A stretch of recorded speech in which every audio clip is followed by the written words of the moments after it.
Hello everyone. From time to time, people they ask me, Noble, what stories could Blizzard still use to keep Warcraft going? Now in the grand scheme of things, they could keep Warcraft going for as long as they want. Just look at Pandaria, that's an entire expansion built upon some Easter eggs and one character from Warcraft 3. The realm of possibility is literally endless, but there are a couple of characters and stories that I would love to see further explored. So I made a little list. Things that I would love to see used for the story in Warcraft. Let's kick it off strong with the story of Nozdormu and the infinite dragonflight. When Tyr and the Proto-Dragons teamed up to take on Galagrond, the Keeper decided that they could definitely use some help with protecting Azeroth and suggested that they should empower these drakes into dragons. Most of the other Keepers were on board with this plan, and it was High Keeper Ra who channeled the powers of his creator Aman'Thul into the Proto-Dragon Nozdormu. Of all of Aman'Thul's myriad powers, Nozdormu was blessed with a mastery of time itself.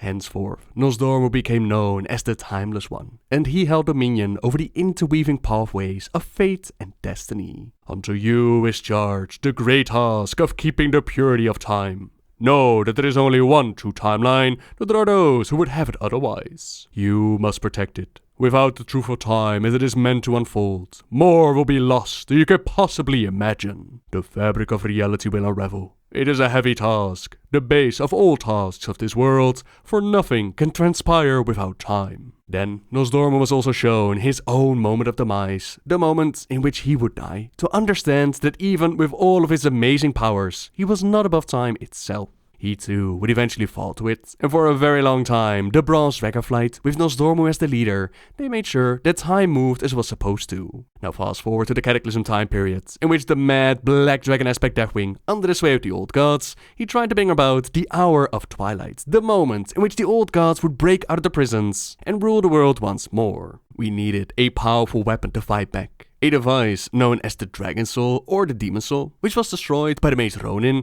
was very much still intact in the past. So it was that Nozdormu wanted us to go back in time, 10,000 years to the War of the Ancients, and pick it up at just the right moment, but something was preventing him from sending us back. Something or someone had sealed off the timeways, not wanting us to get that which could defeat Deathwing and the Old Gods, and that someone turned out to be Moruzand. The end time, I once called this place. I had not seen by then. I did not know. You hope to what? Stop me here? Change the fate I worked so tirelessly to weave?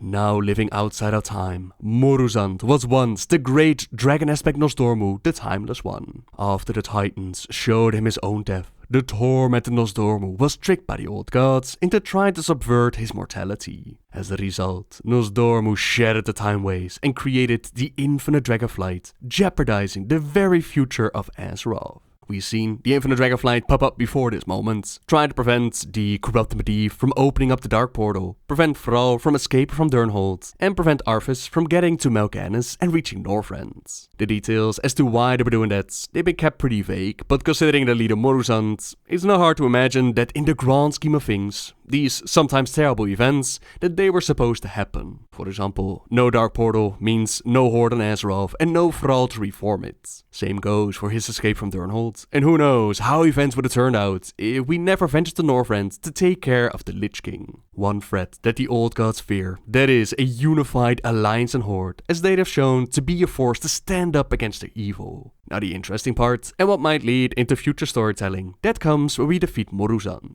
You know not what you have done, Aman'Thul.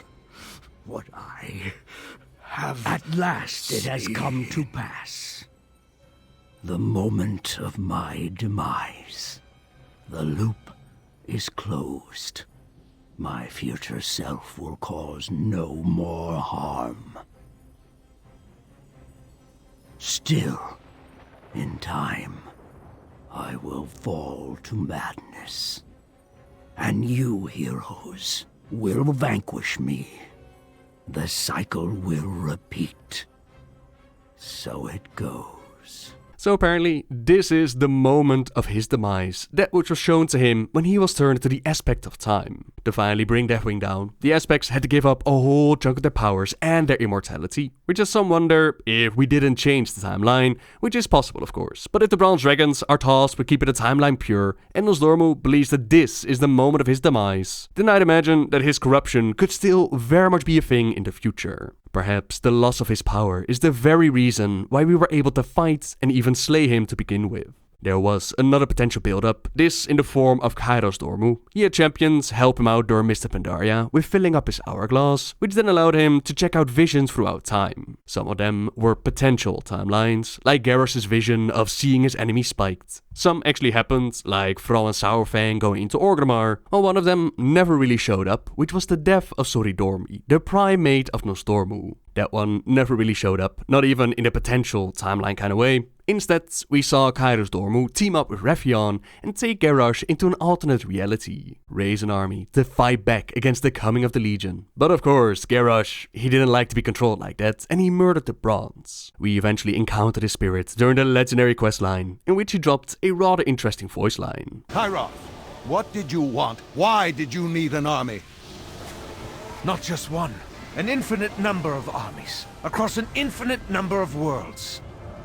I would be infinite! That definitely sparked some interest for the Infinite Dragonflight, especially since they showed up to help break Garrosh out of jail, but nothing really came out of this. So the birth of the Infinite Dragonflight, that is something I would love to see play out in game. That realm, that timeline, which Moruzand he believed to be even worse. Perhaps have the old gods whisper to Nozdormu, motivated by the death of his mate.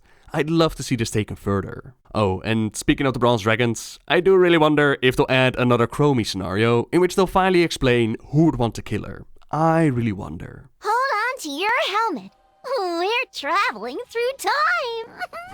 Then we have Ronin and Krezus, also known as Coriolstras. Now this one is not so much a continuation of a storyline, since both the stories are pretty much done. This would be a bringing them back from the dead. Normally, I'm not a big fan of that, considering that it devalues any character dying. You always have the idea in the back of your head like, oh yeah, Varian, he might have gotten disenchanted, but you know, he will show up in the future again. But for these two, I'd make an exception, mainly because their send-off, it was not even portrayed in game, rather just in the books. So Ronin, anyone that's ever spent time in Old Dalaran, you know him as the leader of the Kirintor that likes to shout at his citizens. But that's only the start. He has done so much more in the story. He married Varisa Windrunner, had twins with her, he traveled through time, he destroyed the Demon Soul, he led an army of raptors, and then he sacrificed himself at Faramor to save the lives of so many. Coriolstras, he was the mate of the Red Dragon Queen Alexstrasza, and he was the one usually pushing Ronin into these adventures. They traveled through time together, they took on Deathwing together. You probably know him best for standing with his queen at the Wrathgate. Now his end also came with a self-sacrifice.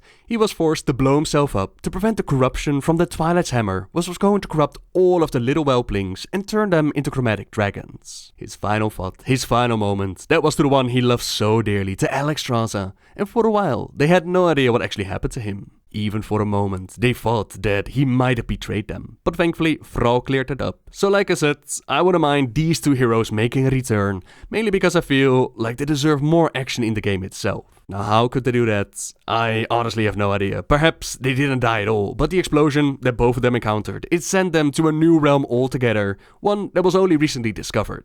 They then returned to explain why exactly Jaina Proudmoore was made the leader of the Kirintor, since this was done partially because of a prophecy from Coriolstras, but Jaina's rule that mainly had her kill and imprison the Sun Reavers before being replaced by Khadgar. What was the point of that exactly? And speaking of Khadgar, will we ever get an explanation to that spirit of Medivh that we saw in Karazhan? Was that a memory of the tower, or was that the actual Medivh? Like I said, I would just love these two to make a return and get a proper story, if not a farewell, in the game itself. Blades are drawn, and the tides of war are rising once again. But I will not take up arms against heroes on either side. Not after all we've been through. Instead, I will go to Karazhan and confer with my old mentor, Medivh. Perhaps somewhere in his ancient texts lies the knowledge needed to heal this world.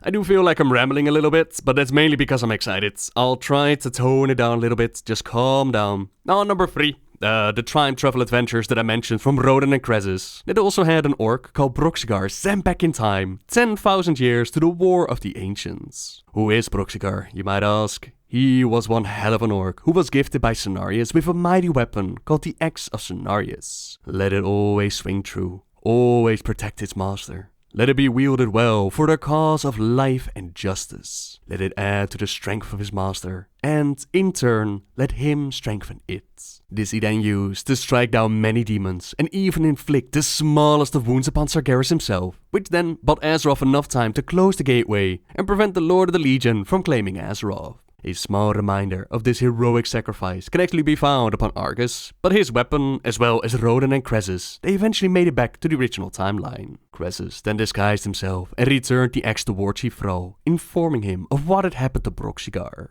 The warrior's dead, but dead sending many enemies before him. He has again fought the Legion and cut down so many that it would take a day just to count them one by one. There are no more demons. Broxigar and those fighting beside him defeated the Legion, and it was your warrior who stood at the pass again, even when faced by their master. The figure bowed his head respectfully. Sing songs of him, great Thrall, for he was part of those who saved the world for you. For a time, the younger orc stood silent. Then, this is true. All of it? Aye, and I bring this, all that remains to honor a hero. Despite his seeming infirmity, the shaman brought forth a huge twin-edged axe. Thrall blinked, somehow not having noticed it earlier. It is a weapon crafted by the first druid, formed from the magic of a forest spirit, fashioned especially for Brox's hand. It will have a place of honor, Thrall whispered, gently taking it from the crooked figure. He eyed it in admiration. Light as a feather, and from the look of it, wood from bottom to head, even the blades, but clearly a capable axe. The warchief would eventually decide to hand the axe to Broxigar's niece Fura, who was then pushed by Malfurion to help him fight the Emerald Nightmare and its Lord Xavius. This took place in the novel Stormrage, and it's Fura that I was quite excited for to see make an appearance. When they announced that we were going to get artifacts in Legion, we of course started to speculate on what weapons of legend they could use. A lot of warriors already saw themselves wield the axe of Cenarius, which I thought was a really cool idea, but instead they were given different ones, which made me wonder, like, okay, the axe of Cenarius, it will be used for something else then, considering that the story involves Shara with the Emerald Nightmare and the World Tree Shaladrisil. It was all pretty much a copy of the novel Stormrage, only now it played out in game. I kinda expected Fura to make an appearance again. That also didn't happen, so I really hope that one day she will make it out of the books and into the game to continue the legacy of badasses like Broxigar, Varrock and Dranosh. Perhaps a storyline involving the spirit of Ysera that we can see walk in the Emerald Dream. Perhaps something with the origin of the Emerald Nightmare. Or something completely new and badass that she could throw her axe against. I would love to see it. The god of the deep writhes in his prison, breaking free ever so slowly. You should hurry and defeat the fallen titan. There are greater battles yet to fight. Number 4 on this list, I have the one and only Kel'Thuzad, and do I really need to say more? Just by mentioning the name, you're teleported back to the days of Warcraft 3, with the Lich King manipulating Kil'jaeden and the Dreadlords, with his loyal servant Kel'Thuzad at his side. Yet in his short story, we actually find out that Kel'Thuzad had his doubts about all of this. The Tour of Naxxramas, given to him by Anub'arak, it actually had him try to make a run for it. Sickened and horrified, he teleported out of Naxxramas altogether. He staggered a little distance away, and he threw up. Finding a patch of unsullied snow, he scooped up handsful and scrubbed viciously at his mouth and face. It felt as if he would never be clean again. What had he gotten himself involved in? One by one, his scattered thoughts fell into place, but it was already too late. There was no escape, as Kel'Thuzad was escorted back in front of Ner'zhul, who explained to him that his powers were beyond comprehension, that he could read Kel'Thuzad's mind as if he was reading a book. No schemes or future plans of overthrowing him would ever be accomplished, and not even death is a certainty when dealing with the Lich King. Serving this spectral being would surely bring Kel'Thuzad great power, and damn him for all eternity. But that knowledge came far too late. Besides damnation, it had little meaning with the prospect of true death. I am yours, I swear it, he said hoarsely, and Kel'Thuzad pledged his loyalty to the Lich King. That's the Kel'Thuzad we saw working out their schemes and plots, spreading the plague across Lordaeron, which then eventually led to Prince Arthas merging with the Lich King. Kel'Thuzad would go on and play his parts with stories like the Ashbringer, and be a boss in classic Naxxramas, to which we picked up his phylactery. Being a Lich, destroying the phylactery is the only true way of getting rid of them, but that would not be the end of Kel'Thuzad. Our better judgment, it dictates that we destroyed phylactery, prevented the Lich from ever reforming. Thankfully, we seldom listen to that internal voice of reason. Someone at Light's Hope will pay us hugely for this artifact. Who cares if Kel'Thuzad regenerates to full power? And that's exactly what happens. Heroes handed over the phylactery to Father Inigo Montoy for some sweet rewards, to which Montoy, he betrays the Argent Dawn and brings the phylactery to the Lich King. As a reward, he too became a Lich, known as Tel'Zan the Dustbringer, and Kel'Thuzad was reformed, ready to have another go at it during Wrath of the Lich King. Heroes faced him within Naxxramas once more, but this time he was smart enough to not carry his phylactery on him, so the return of Kel'Thuzad is definitely something to look forward to. I do wonder what his role would be though. Would he still be the loyal and devoted servant to the Lich King, now that Bolvar is wearing the helmets, or would Kel'Thuzad work on his own plans? I think, with the recent hints connected to Bonsandi, like the Loa of Death having a boss that he works for, Helya apparently making a return, I think that having this great force, this great being connected to the realm of death, that will make one hell of a story and one hell of an expansion. Imagine beings like the Lich King, Kel'Thuzad, Helya, Bonsandi, maybe even the Valkyrie and Sylvanas, if she makes it through Battle for Azeroth, of course, having to deal with a threat not related to the Old Gods or the Legion, instead with the afterlife. Lots of potential there, not to mention that they never really gave a clear explanation for what happened to Arceus' corpse. There's a box in Stormwind Cemetery that has the Lordaeron logo on it. That could be it. It could also be that the body quickly decomposed, as that's what happened when Arthas struck down Kel'Thuzad for the first time. Or perhaps they had some other plans in mind.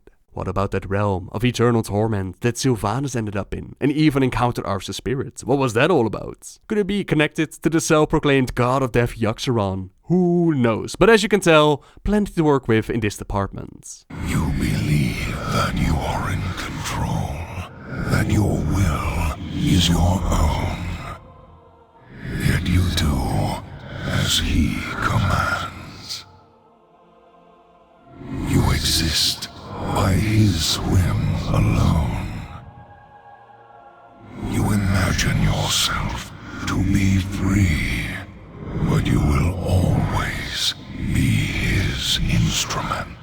And then, the last one on today's list, that is Rephion, since what the hell happened to our little purified black dragon? Way back during the Cataclysm, we helped birth this experiment, with the goal of creating a black dragon as they were supposed to be. Uncorrupted by the old gods, wardens of the earth, and as a result, we got the scheming, plotting, glorious Rephion. He would go on playing his role in the rogue legendary questline, recruiting them to take care of his corrupted flight, and in exchange, they got their hands on some sexy new weapons. The war then moved on to Pandaria, where Rephion, he foresaw the coming of the Legion, and he was quite desperate, losing hope, unsure of what to do. A friendship between him and Anduin blossomed. Some might even say more than a friendship, but all the same, Rephion, he would do everything it took to protect the world, including playing out the factions against each other. Should have taken over the throne room myself, like Auntie Onyxia. Get things done! Things didn't really work out though, as Varian, he decided to step away and not dismantle the hordes, which meant that something else had to be done, the brilliant plan of setting Garrosh free and taking him into an alternate reality. There, he could create a brand new horde, a new army to help defend the world. But as I mentioned earlier, the former war chief, he was not down with being controlled. Instead, he murdered Kairos and he set his eyes not on defending Azeroth, he was ready to try and conquer it. The Dark Portal turned red. Horde and Alliance rallied their forces and they stepped through it to take care of this Iron Horde and eventually the coming of Archimonde and the Legion. Rephion himself also ventured to alternate Draenor. We could quickly see a glimpse of him at Khadgar's tower, and he also showed up at Admiral Taelin's garrison, mentioned in their log. Time would show that Taylor was unable to fix the situation, but Rephion's story, it was never really completed in Draenor. He was described as being there, but not really doing anything. But then again, this is Warlords of Draenor that we're talking about. It was pretty much the theme of the expansion. Then, in Legion Beta, we actually saw him play a part in High Mountain, but then was replaced with a new uncorrupted black dragon, Ebonhorn, cleansed with the Hammer of Kaskarov. When partying together through Neltharian's lair, he mentions that there are certain family matters that require his attention. Perhaps he was talking about the High Mountain Tauren, seeing them as family now, or perhaps it was more in the direction of the Black Dragon flights. Either way, still no Rephion showing up. But in Battle for Azeroth, we have a new hint of the prince in the form of an unscarred black scale that can drop from dragons on the island expeditions. An utterly pristine black dragon scale taken from the dragons we recently encountered. The Black Dragon flight was completely decimated following Deathwing's demise and Rephion's rise to power. Yet the size indicates a younger dragon. There's one person, one dragon, that you know who want to hear of this. But where is Raffion? You surmise he may be someplace familiar, fortified and abandoned. Instead of Raffion, we find a Black Talon agent at the entrance of Blackwing Descent on the Blackrock Mountain. Hello, I was told to expect you. Kindly hand over the scale. We will of course compensate you. First, in information. Have you heard of the Dragon Isles? Few have, and few would have been there. We have not found others of the Master's kin forthcoming in information. Should you uncover anything further in your travels, we will be awaiting a visit with payment in kind. And second, in this Azurite you are seeking, here, a hefty sum for your troubles. So Raffion, he is apparently spending his time searching for the Dragon Isles, which, according to Wikipedia, they're a group of islands that were originally intended to be a level 65 to 70 raid within World of Warcraft, located north of Lordaeron before it was cut. They were intended to be temples to the old gods, and that's pretty much what we know about the Dragon Isles. Now I'm down with more Raffion, and I really hope that we get to follow him to these isles. Perhaps he's trying to find some connection between the old god corruption and his father, trying to find a cure for the remainder of his Dragon flight. I'm on the mindset that he should have played a part during the Expansion Legion, considering that he was the one warning us about their coming. But still, the potential for story related to this character, it's definitely there. Perhaps to even pull in Ebonhorn and Sibelian, another black dragon that's still hanging out in Outland, last that we heard, have a nice little family reunion going on, and see what they want to do with the future of the Black Dragon flights. Perhaps they could even bring in Thrall to help with that. He's no stranger to help with the dragon aspects. He's been a replacement Earth Warden himself, and he could definitely use a conclusion to his storyline. So yeah, I'll have to stop myself there, as I still have quite a few characters and storylines that I would love to see them use and explore further, like Thrall, but I think it's about time to end this video. By all means, let me know what storylines you're still interested in the comments down below, and enough like this video, we might make a part 2 in the future. For now, thank you very much for watching everyone. Subscribe if you like my videos, leave a like if you enjoyed this one, and until next time guys, see ya!